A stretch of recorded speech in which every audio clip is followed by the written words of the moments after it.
Welcome to the webinar, Winning Strategies to Unlock the Value of the Install Base, hosted by Mize. I'm Alan Horn, Business Development Manager with Mize, and I'll be your moderator for the webinar today. The webinar today has an agenda which includes a discussion on aftermarket service revenue opportunities by Michael Blumberg, CMO of Mize, and Developing Winning Service Strategies by Tom Schlick, Operational Consultant and Coach with CO2 Partners. These two gentlemen will be followed by a Q&A with the panel after the presentations. I also want to inform you today about some details which will help you get the most out of the webinar. First of all, this webinar is being recorded, and the recording and the presentations, they will be made available to you after the webinar. All attendees will be muted during the webinar, but you can post questions at any time by using the question panel in the Go to Webinar widget. All right, let's move into the introductions here. And first, I want to invite Michael Blumberg to set the context. Michael is Chief Marketing Officer of Mize Incorporated, where he is responsible for driving the company's growth through strategic marketing initiatives as well as leading Mize's strategy consulting practice. Michael? Thank you, Alan. So why are we all here today? We're all here today to learn how to unlock the value of the installed base. Why is that important? Well, the aftermarket represents a $100 billion plus market opportunity. That's when you consider all the types of basic and value-added services that could be offered to your customers once they own your product. It includes parts, it includes accessories, it includes consulting services, it includes preventive maintenance, scheduled maintenance, and a whole broad array of additional services and add-on products you can provide them after they purchase the original product. This market opportunity is also growing at a significant rate, about 15 to 20% per year over the next decade. The other thing that we've learned from quite a bit of market research is there's a very large customer lifetime value in the aftermarket. So you think about that in terms of how much additional revenue can you generate from one customer after they purchase your equipment. And it's 10 times the product purchase price. In fact, it could be even higher. We have examples where companies are generating 10, 20, even 30 times the original purchase price in the aftermarket.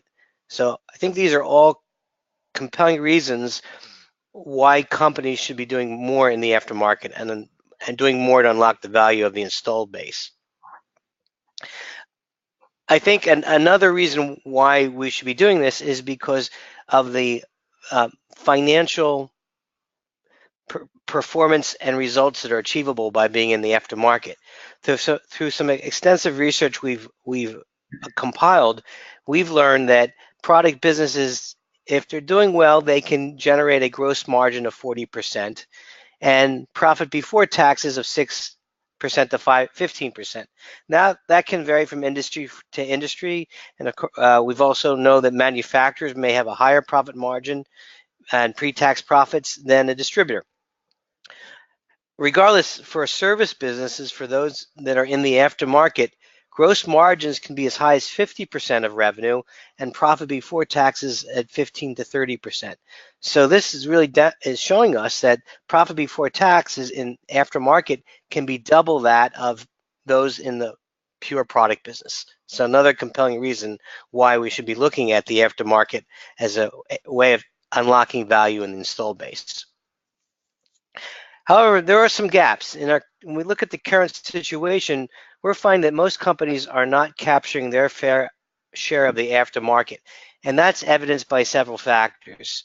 One is many companies haven't even established targets, key performance indicators for the aftermarket. I'm talking about such things as attach rates, renewal rates, and customer lifetime value. Not only are many not establishing targets, but those who have established targets are not achieving them. We're finding that less than 20% of the market in the aftermarket, of manufacturers in the aftermarket, are capturing the full lifetime value that's available to them in the aftermarket. So there's plenty of opportunities there. We just need to have the right system strategies and processes in place to capture that. So with that, I want to turn it back over to Alan. who will introduce our next speaker. Thank you, Michael. Thank you for sharing those insights. And to our webinar attendees, let me remind you that Michael will be available for questions at the end of the presentations. And you can post those questions for Michael using the question panel in the GoToWebinar widget. All right, next, I want to invite Tom Schlick, who is operational consultant and coach with CO2 Partners and is also author of the book, Jumpstart Your Service Revolution. Tom? Thank you, Alan, and thank you, Michael, and good afternoon to all the attendees if you're in the Central or Eastern time zone, and good morning if you're in the Mountain and Pacific. So thank you for joining us today. I appreciate the opportunity to be with you. What I've come up with and I want to share with you today is essentially 5 winning service strategies to really unlock the value of the install base, which is the theme of today's webinar. And the first one I wanted to cover sounds a bit maybe silly when you first look at it. It says, first, don't get lost and lose your way. Why is that the first strategy? And I'll explain that on the next slide. I did a lot of work a year and a half ago on research on my book, and it was real clear that most companies were failing to address market disruptions, whether it's a new competitor, a new technology, a business model. A lot of companies, public, private, service, product, global, you name it, nonprofits, they were unable to address market disruptions. And I was always curious as to why. And I arrived at the conclusion that most leaders just were not able to handle transformational change. They didn't know how to direct and guide their organizations through the clutter and the noise and the fog of transformational change. What was strange about that to me was that most companies, small or large today, do a fairly decent job of measuring customer satisfaction or customer experience or net promoter score. So they have the tools to do it externally, and the customers were telling them that there were problems, and they knew there were problems, but for some reason they were unable to cross the chasm.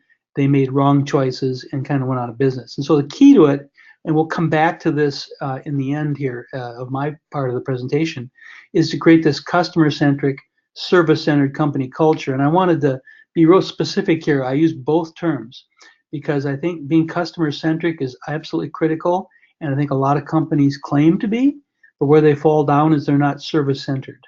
And I'll get into what that really means in the coming slides. But let's look at a couple examples of people who lost their way. Here's a great example, research in motion.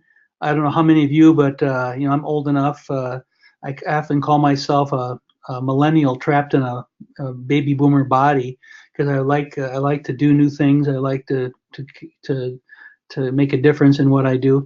But when I studied, and I had a BlackBerry for years. In fact, people used to give me a hard time. They called it my crackberry because I was so addicted to using it. And one of the attractions, as we all know, was the QWERTY keyboard, just like a typewriter, your keyboard on your computer.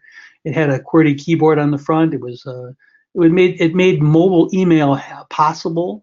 And interestingly enough, they had the market share leadership, and people were actually talking to them about writing applications and games and different software, and they did nothing with that. And so obviously they are now down to less than 1% share. Actually, they actually don't make BlackBerries anymore. They've licensed the hardware to somebody else, and currently a fraction or some fraction of the company is working on software and services. But you can see they never did that back when they had the opportunity and the share, and so it was a real lost opportunity. They could have gotten into software and services when they were high in market share, and they never did. Another example on the next slide. And this is a good one. And I use the Eastman Kodak company. We're all familiar with them. 130-plus-year-old company went bankrupt in 2012. Here's a company with thousands of patents. They invented digital photography, and actually they coined what I would call the Kodak moment. Remember those great pictures you used to take on vacation of your family at a birthday party? Those were Kodak moments, and I think they gave new meaning to the phrase Kodak moment in the sense that they're a company that saw the freight train coming. They knew digital photography was going to beat out the film business, but just couldn't get out of their own way. They never were able to build a strong services group. So now they're a shadow of themselves, and they're off feeding off their patents, selling patents, and trying to commercialize different things. But they're not nearly what they were before. So here again, another example of a company, a high brand, big name, long-term company, couldn't get out of its own way and lost its way in the woods. So that's why don't get lost, understanding that disruption is coming to you. It's coming to every business in some shape, way, or form. And you need to make sure you don't lose your way when it happens. Next slide. So the second winning strategy is to build on your customer loyalty to mine the install base. It may seem straightforward, but it's really clear to mention this in detail, because customer loyalty is such a powerful thing when you're trying to mine the install base. And I've got some statistics on the next slide, if you don't mind, Michael, which will probably highlight that in a little bit more detail. And then you can see the source of that. This is a fairly universal phenomena, the importance of customer loyalty. And you can see from an Amex resource I had, 2/3 of all customers spend more with your company when they're loyal. I mean, that speaks right to going after your install base. Certainly, SAP had a study they put out where 13% higher cross-sell and upsell opportunities. Again, I can tell you from my own experience in the services business and running large service businesses, we always would take care of our customers, especially the most loyal ones. And those loyal customers were always willing to let us sell them new services, extended service contracts, additional parts, new features, software features from the data we could collect. They were a gold mine for additional revenue because of cross-sell, upsell opportunities. Obviously, the retention is much higher. If you can retain a customer, that's important. Because if you look at the sort of the last slide on that list here from a Harvard Business Review study, acquiring a new customer, and we've all seen numbers like this, but they recently had one that said it was 5 to 25 times more expensive than retaining an existing one. So again, keeping your customers, keeping them loyal, mining the install base is a terrific thing to do. And then the second to the last bullet there was that, you know, just a small increase in loyalty can have dramatic increase in improvements in profits, which is really the kind of the oil, the lubrication that keeps a company really running. Next slide. The next winning service strategy is to create, nurture, and maintain this customer-centered, service-centric culture that I talked about earlier, which most companies don't do. And let me tell you, give you a quote as to why I think that occurs. And maybe you could just go to the next slide, Michael. Most companies don't do this, and it's actually a quote that was originally created by Jan Carlson, who wrote the book Moments of Truth, when he took over a failing, Scandinavian Airlines, and turned it around and became very successful and improved their profitability. And he coined the term that if your job is either to serve the customer directly or serve someone who is. And Carl Albrecht had a spin on this in his book Service America several years ago. What does this mean? And I'll give you a vivid example. In one of my roles, we had a lab tech who was in R&D, doing new product development testing, and this particular person was unable to, for whatever reason, to complete the testing of the new product on time.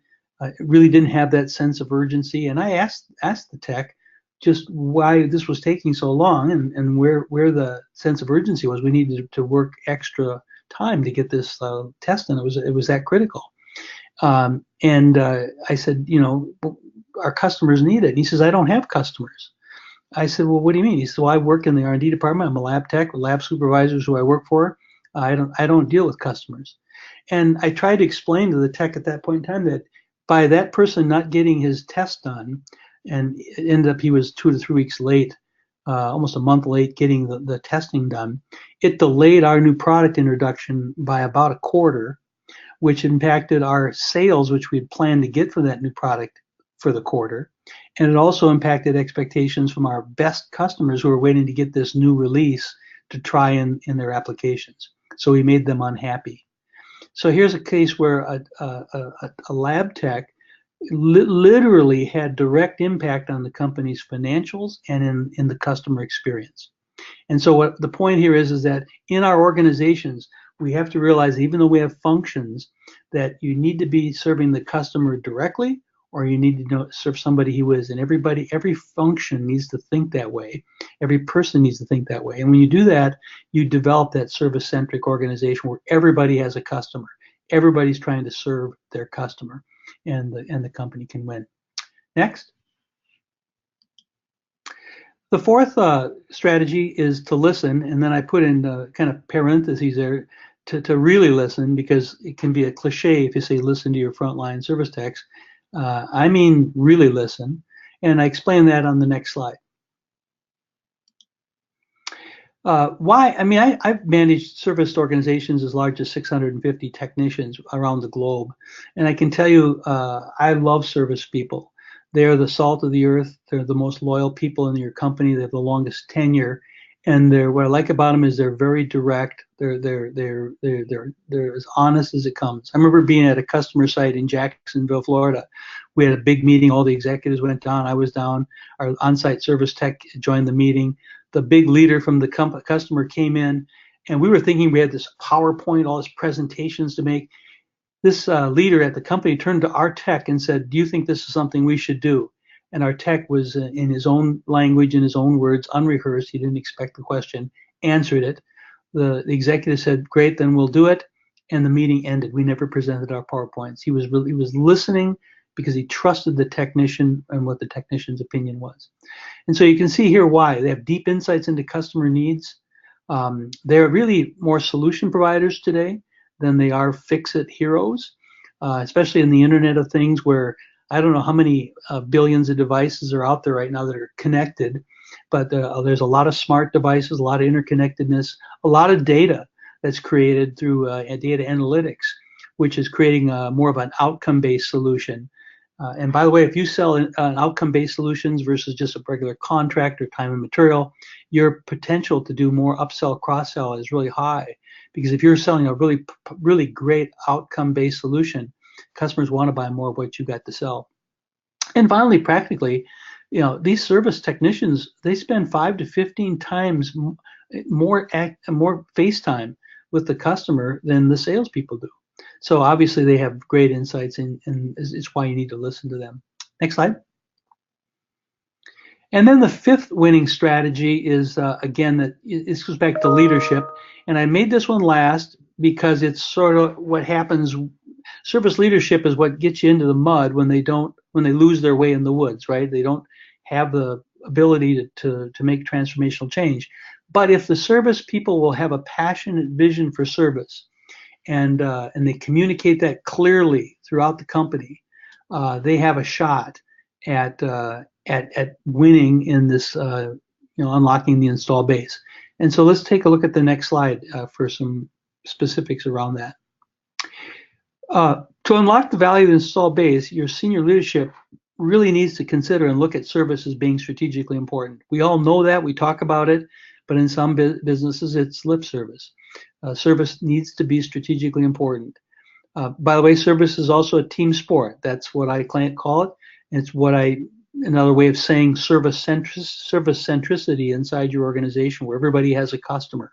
Everybody's on the team to serve the customer. And then, as I said earlier, field service people are becoming less the hero, the person that makes the product work in the middle of the night and wins the day, but becoming that trusted advisor to keep things always running, because no one wants to hear the word broke. By the way, today, the ticket to the game is great customer service. So we're talking about really here, if you really want to install, unlock the install base, senior leadership in the company needs to find a way to make the customer experience memorable. And we all know what we mean by memorable, something that's an aha, something that's really terrific, something that's really special. And that should be the way we do things in the future. That's how you build loyalty. And then finally here, last two, service is the first line of defense against an industry market disruption. Companies that have a strong service organization, like I said, everybody's going to be disrupted in some way by business model, technology, new competitors, geographically with businesses, capital moving around the world. Service can be that first line of defense and help you get some time and retain customers as you fight that disruption. And then finally, as we said earlier, through loyalty, the install base is a gold mine. For increased revenue and profitability. It's going to be the thing that's going to allow us to really make money, because there's just so much opportunity with the install base when we truly can unlock it. Next slide. And the last slide I have before I turn it back over to Michael is this never give up. And the reason I put this in here is I've seen this in my life, both in companies, in my kids' sports teams, in different things I've seen in different organizations I've been involved with, where there's a faction that wants to give up. They get close, they see failure, they see setbacks, and they want to give up. This isn't, the strategy's not going to work. We need to give up and not do it. And what I'm saying is, everybody in your personal life or professional life have setbacks. The road to success is not linear. It's always filled with a lot of setbacks and going backwards, and some days you wonder if you're coming or going. But the key here is to never give up. And I use this quote by Michael Jordan because it's so apropos. He basically said, I want to read this: I've missed more than 9,000 shots in my career. I've lost almost 300 games. 26 times I've been trusted to take the game-winning shot and missed. I've failed over and over and over again in my life, and that is why I succeed.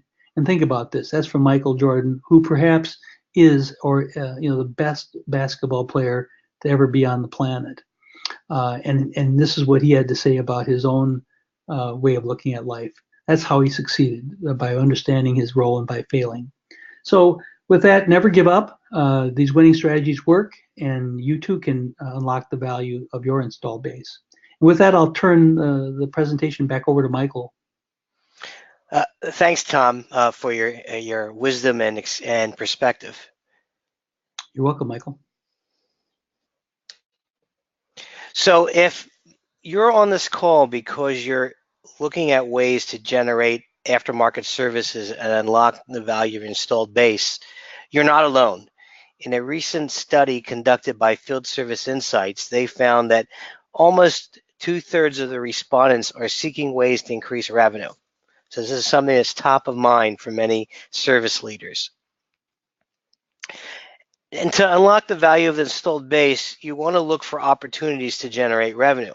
And there's lots of ways, tons of ways, from offering extended warranty and service programs, maintenance agreements, service parts, offering attachments and accessories to the equipment, providing fleet or asset management, offering software subscription, data analytics to improve the business is something that's very highly in demand right now. We're seeing a lot of companies offer this.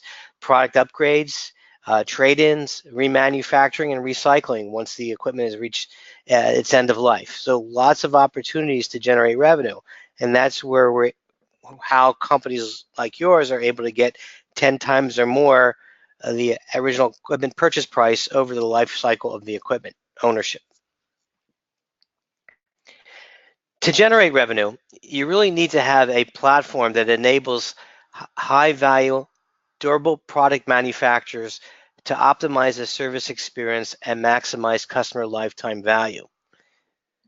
This type of platform will connect with customers, manage interactions on all channels, enhance those interactions, and grow revenues. And this platform is available to you from Mize. What we offer you is a connected customer experience platform that has smart block function, which are functionality to manage the entire service lifecycle, aftermarket service lifecycle, from project registration to inspections, support, service, warranties, knowledge management, selling service agreements and parts, and ordering parts, and providing subscription-based services, and conducting voice of the customer, and providing a community and support and knowledge to your customers. And also, it provides a way to assemble and configure the smart blocks by the different roles you have within your organizations and among your stakeholders to deliver a unique customer experience. For example, the ability to Manage all customer transactions and interactions. The ability and capability for your channel partners to connect into the platform and manage their customers. And lastly, for your customers to connect through a customer portal and manage provide self-service and manage transactions on their own. With this type of platform, you're able to increase your attachment rates. This is really a key performance indicator when it comes to measuring the success of your aftermarket service program. In a survey conducted by Field Service Insights last year, they found that only a very small percentage of the companies surveyed are performing very well when it comes to attachment rates. Only 16.7% of the respondents have an attachment rate of more than 70%. We believe this is close to or near best-in-class performance. Anything better than 7% is fantastic. The challenge is that the majority of the companies surveyed have attachment rates of less than 70%, and the number was 83.3% of those surveyed have attachment rates of less than 70%. So you might be asking yourself, what can be done to influence the attachment rates and improve them? And how can a platform like Mize achieve that? Well, one of the ways to do that is by offering contract configuration capabilities, which Mize does. See, you can't just have a one-size-fits-all approach. You have to have different options for your customers, and options in terms of resources that are available to them and entitlements that they can receive. And that's what contract configuration capabilities allow you to do, is to configure different types of offerings to your customers. It's not just one offering, but multiple offerings. Another factor that influences the attachment rate, and this comes from the Field Service Insights study, is the ability to offer tailored solutions. Not just providing options, because that just assumes they can either get standard or basic or silver or gold. That's good, but even better is to be able to tailor a solution to the specific needs of individual customers. And in fact, today, everything is becoming personalized. So having that capability influences the attachment rates. And lastly, to have a platform that uses multiple promotional tactics, that's another way to improve the attachment rates. The problem today is that many companies are only using one promotional tactic. That's offering the warranty at the point of purchase. But imagine if you offered additional promotional opportunities and tactics. For example, mailings after 30, 60, 90 days after they purchase the equipment. You have articles and analyst reports on the quality of your service offering.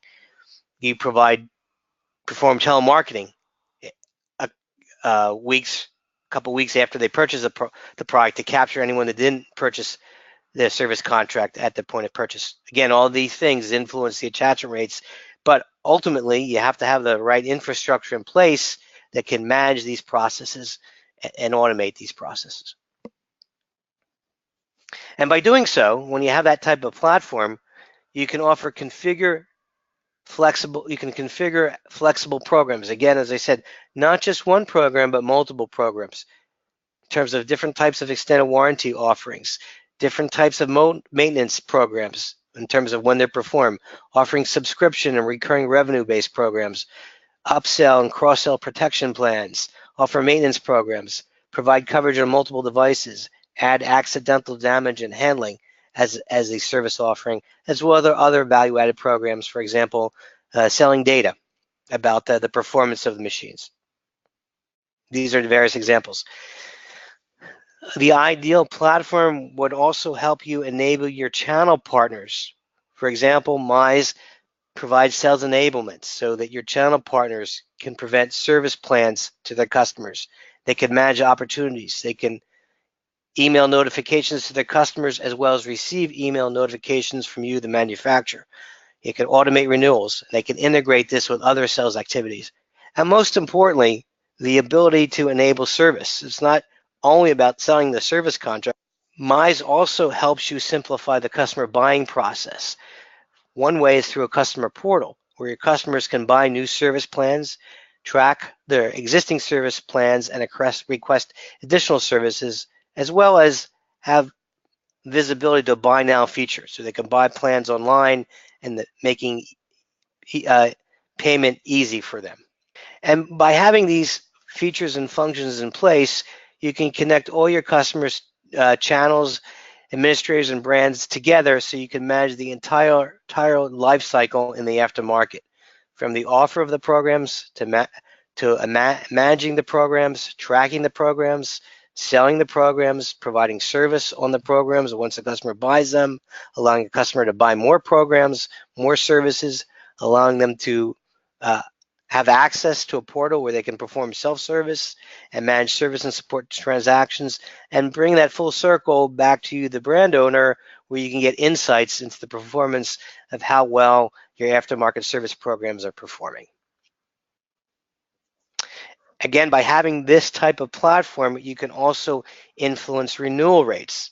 Going back to that study from Field Service Insights, we found that only a very small percentage of companies surveyed have attachment rates of greater than 90%. And after all, these are your customers. They bought your equipment, they're getting your service. So you would want them to keep renewing. If they're satisfied, they should be. Unfortunately, the majority of the customers that were surveyed by Field Service Insights actually have attachment rates of below 90%. Again, what influences the renewal rates? I'm sorry, I said attachment rates, I meant renewal rates. So the majority have renewal rates of less than 90%. So what influences the renewal rates? Well, first, having a platform that enables periodic billing. You can bill the customer for the service monthly, quarterly, biannually. So they can break up the payments. By doing so, that's an advantage they feel they're getting. They feel it's a benefit to them. It's a service you're providing by giving them the ability to pay at intervals. So having that capability. Also, in designing the configuration and the offering, giving them the ability to terminate early. Even during the renewal, that comes into play. Doesn't mean that they terminate early. In fact, most of them don't. But the fact that they have the ability to terminate early is a comfort level to them, which leads them to greater renewals. That's what the survey results found from Field Service Insights. And third, frequency of communication. And there's two types of communication that we're talking about here. One is communication about when is the service contract or extended warranty about to expire. By notifying them early and often, it improves the renewal rate. Second of all, is communicating frequently about the service that was performed or not performed. The reason why that is important, that you communicate frequently, is there was a study conducted by Xerox Corporation a number of years ago that found that after 29 days, customers forget about their interaction with you. They might even forget that they've done business with you, particularly when it's time to buy or renew a service. So, and what do I mean by communicating about whether service happened or didn't happen? Well, when service happens, when the service occurs, you can notify them that service was performed and how you went about resolving it. So they'll be satisfied, and you could even do voice of the customer at that point, research at that point.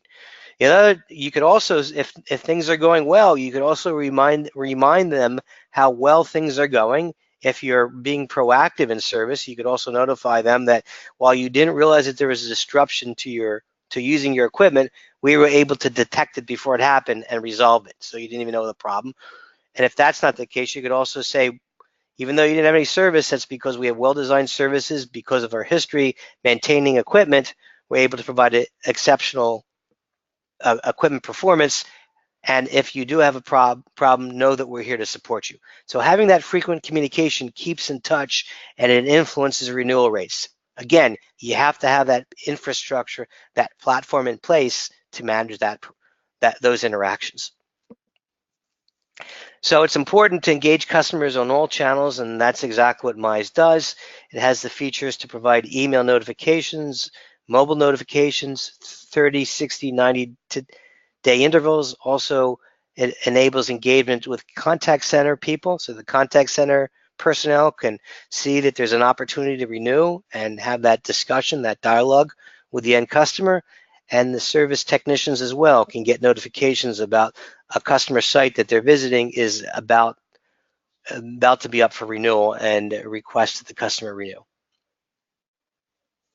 And lastly, of course, in a platform that's managing aftermarket service like Mize, you want to know that there's ability to receive actionable insights, and that's what Mize has. It's reportings on earnings management, attach rates, renewal rates, sales performance, customer opportunity, customer analytics, etc. So a full array of analytics and insights that are available through Mize. So we've covered a lot today. We've gave you some data points on the market and the size of the market and the opportunity. We talked about the gaps. Tom talked about strategies. And we also talked about what type of infrastructure do you need to have to improve. So let's apply what you've learned. So I have a couple questions for you. First question I have is, where are you when it comes to unlocking value in your installed base? Maybe when I think about that for a moment, maybe after the webinar is over, you jot down some notes.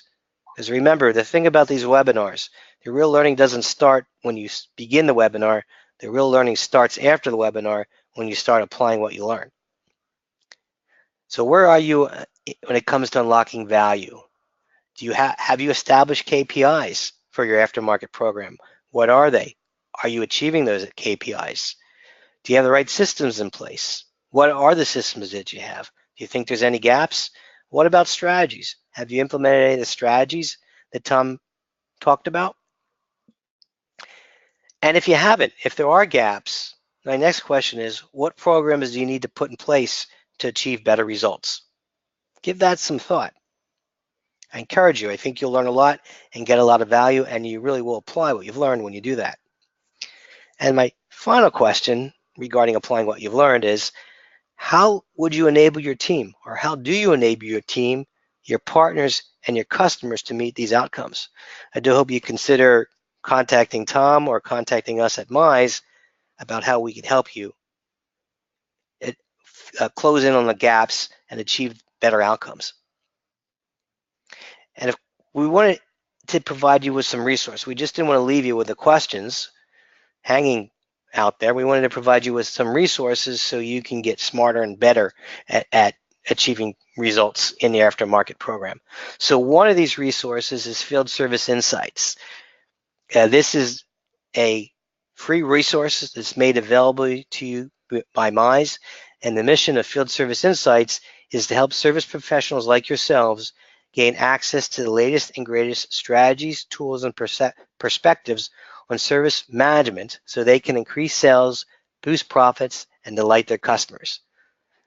Everyone will be receiving a copy of this presentation, so if you don't have a chance to write down the URL today, you'll have that in the presentation copy that we're sending you. Another resource is providing you is a service revenue maximization strategy. This is being made available through Mize's strategy consulting practice. And what's involved in the revenue maximization strategy is an audit and assessment of your aftermarket service program. We'll compare your performance against best practices. We'll help you identify the gaps in the systems, processes, and even the strategy. We'll then work with you to develop and implement a corrective action plans, and then you'll reap the rewards and benefits of that action plan. And so what we're offering is a free consultation, a strategy consultation to see how this can work for you. We have the QR code here as well as a bit.ly URL. So when you receive a copy of the presentation, you'll be able to access these links.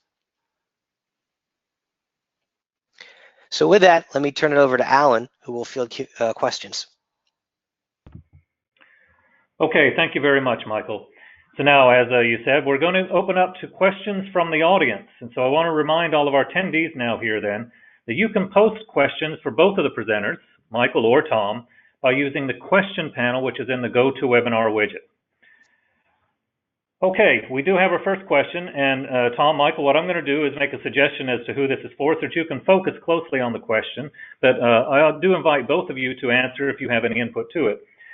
So, Tom, it appears that you have a pretty large following. Of course, you have a very long and varied background, and it looks like one of the readers of your book has posted a question here. They say that you've talked about your top 3 dysfunctional behaviors that are senior leaders exhibit that prevent companies from dealing with market disruptions. And can you share one of these behaviors and how they deal with the market disruptions? No, you have to read the book. I'm just kidding. Good question. Yeah, there's 3. There's many, but again, 40 years of experience with many different companies, industries. I've narrowed it down to 3 really serious dysfunctional senior leader behaviors, and the one that I think stands out to me that I would say is really critical in most organizations and can be kind of corrosive if not fixed, is when senior leadership team or senior leaders say one thing and do another.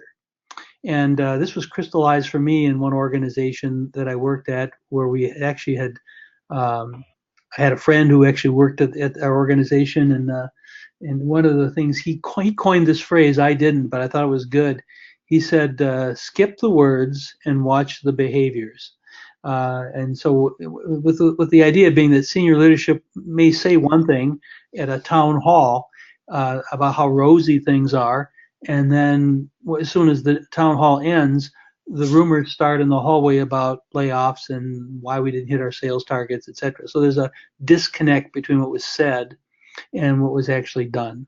And the reason that becomes a problem is it creates fear in the organization. It refocuses people on how to protect their job rather than how to save and grow the business and serve the customer. And it detracts from that whole customer-centric, service-centered mindset, which you need to have in an organization. And you cannot develop that if you have a fear-based culture. If there's fear and mistrust in your organization, you cannot develop that customer-centric, service-centered culture I talked about.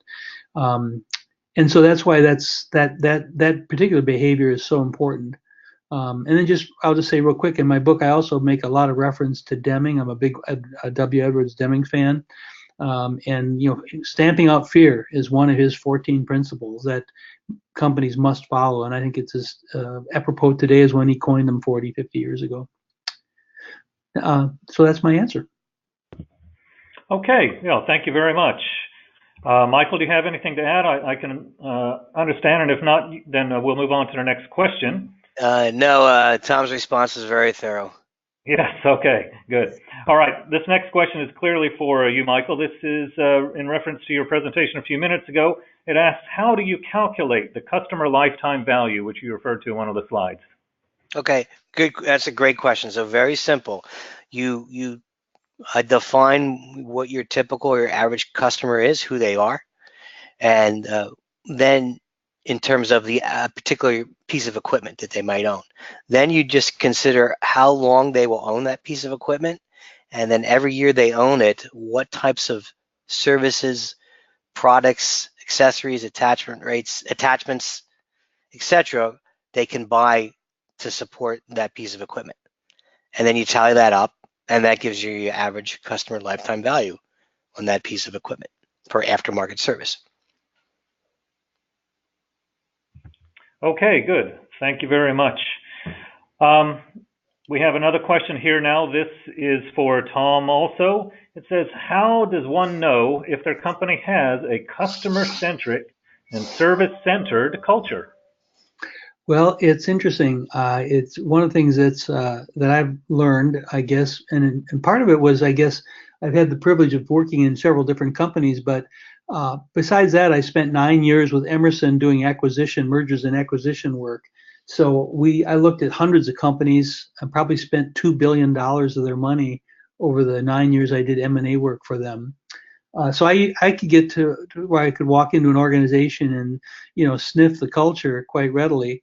And I say that with humility, because some cultures were the kind you really wouldn't want to be a part of, and others were wonderful. I would say from right now, if you have an organization where there's strong cross-functional collaboration, high team alignment, a lot of focus on a limited number of metrics that tie directly to strategies that serve the customer. And then when you say, how does the work get done? It gets done by teams of people who understand, no matter if they're a lab tech, a quality tech, a person on the manufacturing line, somebody in supply chain, somebody in accounts receivable, somebody in R&D.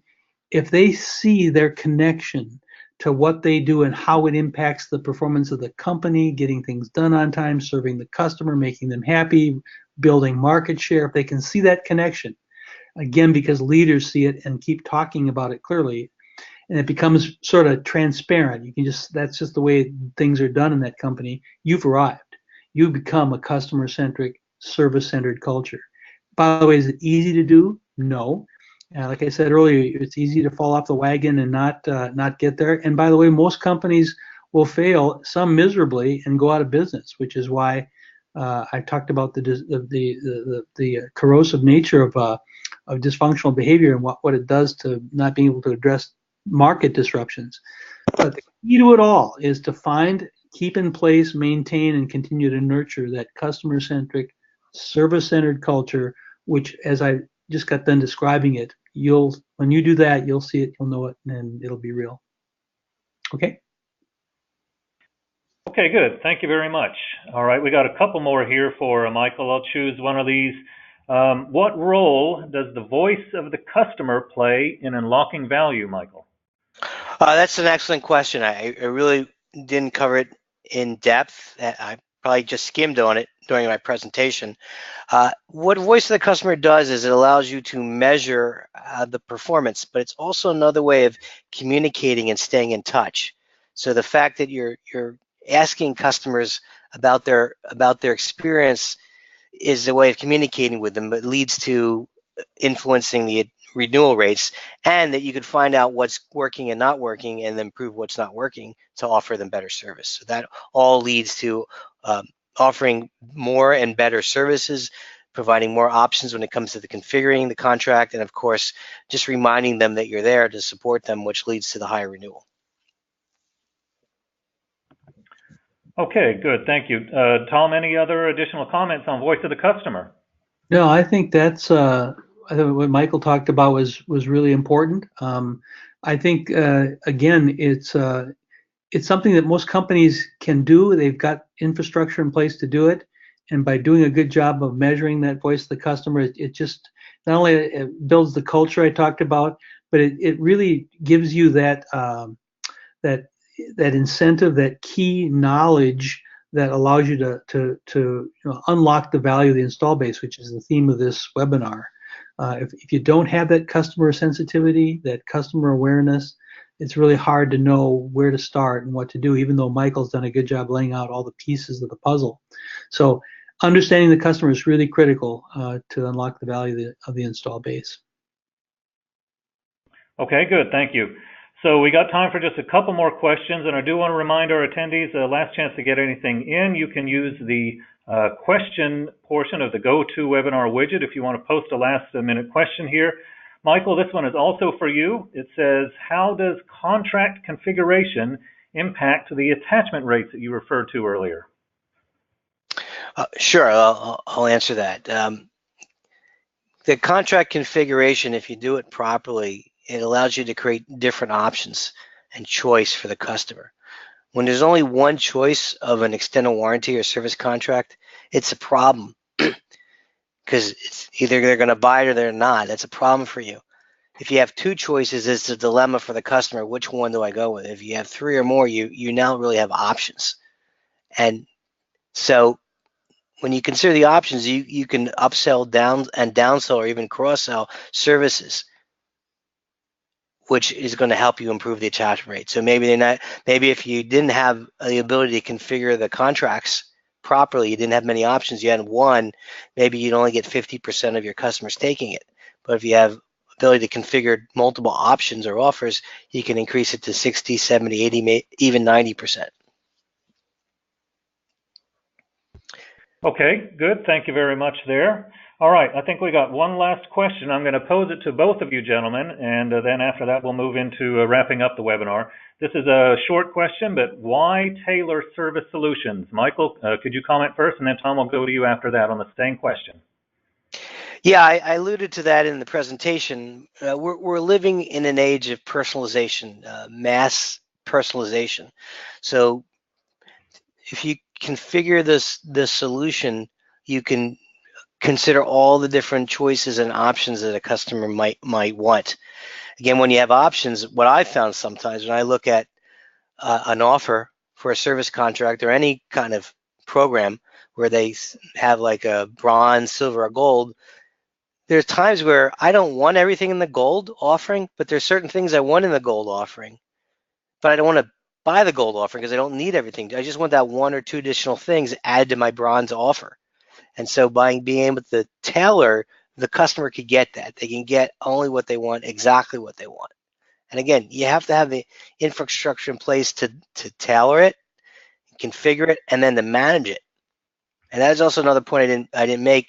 One of the byproducts of configuring a contract by having configuration is you could do a better job of managing it. You can anticipate what are the service events that you might encounter, and as a result, be more productive, deliver service, higher level of quality and efficiency, and be more profitable.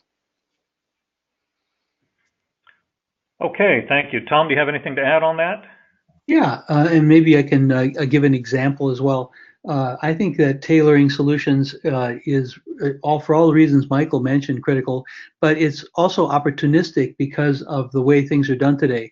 There's so much data because of smart, intelligent devices that you can use that information, the customer-specific information, to tailor very specific solutions. And an example would be in one of the organizations I work for in Office Products, we had a lot of warranty failures in our document shredders that we sold to several customers. And we knew the product was reliable, but we just had a lot of problems at this one customer site. Well, once we added the intelligence into the device, our technicians could actually understand how the product was really being used.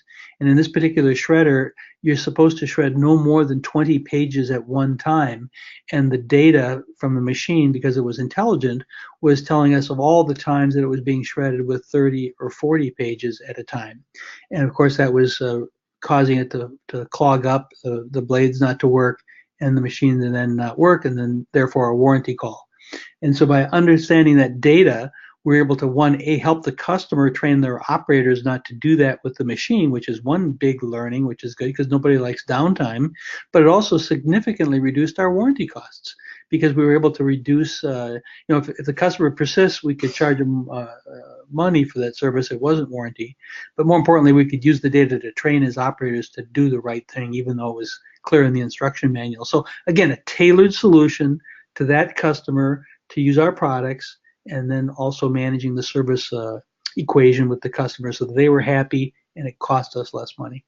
Yeah, so I wanted to add to that. It's a great point, Tom. It's by tailoring, you get a multiplier effect. Mm-hmm. You get ability to generate additional revenue because you're considering everything the customer may want. There's no reason for them to say no. And then, as to your point, Tom, you can reduce your costs because you anticipate planning for it.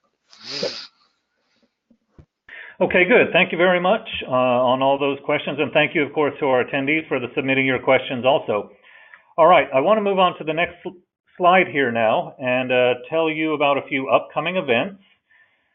First of all, I hope that you'll be able to join us at the 15th Annual Warranty Chain Management Conference, which is March 12th to 14th in Orlando, Florida. And then later on in March, I do also hope that you'll be able to join us at our next webinar. That'll be on field service. The dates and times for that webinar will be shared with you later. Okay, let's move on to the next slide now, where we're going to provide you a little bit of information about the book. And I do want to thank again our presenters today. I hope, of course, that all of our attendees found the webinar informative and useful as you study the service offerings in your company. And attendees, as you are registered, you will receive a link to the Kindle version of the book by Tom Schlick titled Jumpstart Your Service Revolution. And this will come to you by email in just a few days. You'll also be receiving a separate email with a link to the recording of this webinar and the presentations with it too. All right, moving on to our contact details then. I do want to just let you know, if you look on the screen there, you can see all of the details to reach out to Tom Schlick. And in the next slide there, then also we have our details for getting in touch with Michael Blumberg also. So until then, thank you all for attending. And that concludes our webinar for today. So thank you both very much, gentlemen. Thank you, Alan, and thank you everybody for joining us today. Yeah, thank you. Well, it's been a real pleasure and a privilege. Thanks.